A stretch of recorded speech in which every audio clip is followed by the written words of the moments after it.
যুবক, তোর পায়ে হাত দিয়া বলি, যুবক যদি একবারও মুহাম্মদুর রাসূলুল্লাহ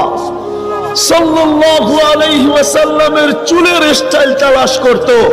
আর সেলুনে নিয়ে যদি বলতো এই স্টাইলে আমাকে চুল কেটে দিবি, যদি সেলুন আলা বলতো এটা আবার কোন স্টাইল, এটা তো ইউরোপেরও না আমেরিকারও না, এটা আবার কোন স্টাইল, বলে এটা আমার নবীজির স্টাইল, এই স্টাইলে কেন চুল কাটবি? বলে আজকে যদিও দেখা হয় না এই পর্যন্ত, জানি না বাকি জীবন স্বপ্নে দেখবো কি দেখবো না, কিয়ামতের দিন অবশ্যই দেখা হবে, যেদিন দেখা হবে ওই দিন যেন হাত পাতার সুযোগ হয়, ওই দিন যেন বলতে পারি হারিসুম বিল মুমিনিনা রাউফুর রহিম, আপনি তো রাউফ ছিলেন, আপনি তো রহিম ছিলেন, আপনি তো হারিসুম বিল মুমিনিন ছিলেন, আমি জীবনভর কিচ্ছু করতে পারি না, শুধু আপনার স্টাইলে একবার চুল কাটছি, আমাকে কি দিবেন দেন না। আল্লাহ বলছে আমা কুনতা সাগি, আমি নিয়ে যাইতেছি। বিমুখ যখন হয়, আল্লাহকে যখন ভুলে, সবকিছু পাওয়ার পরেই মানুষ আল্লাহকে ভুলে, আল্লাহ কাছের থেকে আয়সা বলে আমা কুনতা মা আম্মাহিনা, তুই কি নিকৃষ্ট পানির ফোঁটা ছিলি না, ফামান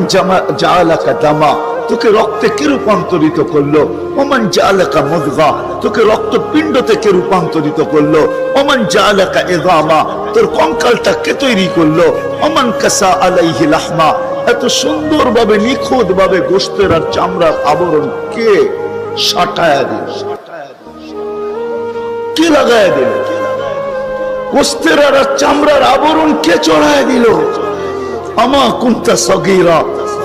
মার পেটের থেকে যখন আসছিলি তো তুই কেমন ছোট ছিলি,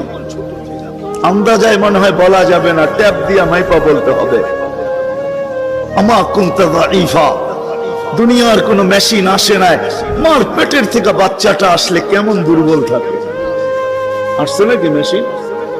হ্যাঁ, এই হুজুরদের কাছেও নাই, আপনাদের কাছেও নাই, নাই দুনিয়ার কোন টেকনোলজি আলাদের কাছে নাই। আমা কুনতা জাহিলা ফামান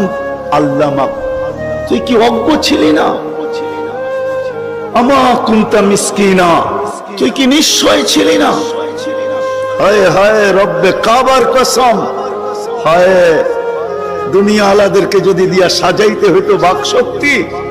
তাহলে না জানি কি দিতে হতো, না জানি সিরিয়াল কত লম্বা হতো, না জানি দুনিয়া